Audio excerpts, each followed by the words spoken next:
हे national highway हे जे खातं आहे ते आदरणीय केंद्रीय मंत्री नितीन गडकरीजींचं आहे।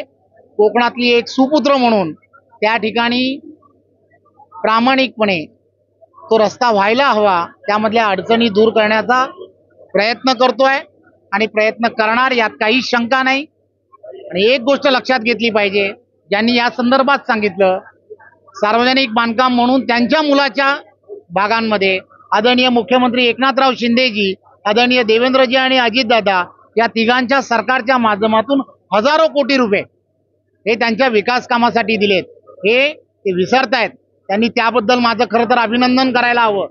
सबका साथ सबका विकास या माध्यमातून तिथे निधी देण्याचं काम केलं गेलं आहे, हे आपण विसरलं गेलं नाही पाहिजे। आणि दुसरी गोष्ट, असं जे बोलतायत ना, मी मुख्यमंत्र्यांना फक्त एवढंच सांगेन, युती धर्म पाळण्याचा अधिकार फक्त रवींद्र चव्हाण याचा नाही। युती धर्म पाळण्याचा अधिकार हा सर्वांचा असतो। जशास तसं उत्तर द्यायला रवींद्र चव्हाण हा समर्थ आहे। भारतीय जनता पार्टी म्हणून फार सौजन्याने राहण्याचा माझा स्वभाव आहे, परंतु जर मी सौजन्य सोडलं तर अतिशय वाईट पद्धतीने वागायला मी तयार आहे। त्यांनी कधी ते सांगावं। कित्येक वर्ष उद्धव ठाकरेजींच्या नेतृत्वात मंत्री होते, काय केलं? कधी कोणतं काम केलंय?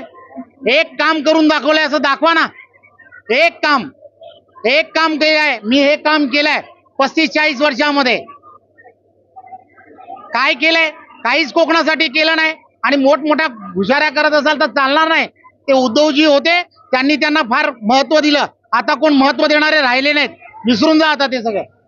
पहिली गोष्ट म्हणजे मी आता काय झालं, आज आपले 2 कार्यक्रम आहेत, त्याच्या गडबडीत होतो, त्यामुळे मी काय ते बघितलं नाही म्हणजे काय बोलले ते। आणि ते कसं मोठे लोक आहेत ना, ते काही बोलतील, आपल्यासारख्या छोट्याला काय ते पडलेले। आपण आपल्या कल्याण शहराचं लोकांचं चांगलं कसं होईल याच्याकडे मला वाटतं आपण सर्वजण लक्ष देऊया। त्यांचं राजकारण त्यांच्याकडे असेल। कोणार्क, अपना शहर अपनी बातें।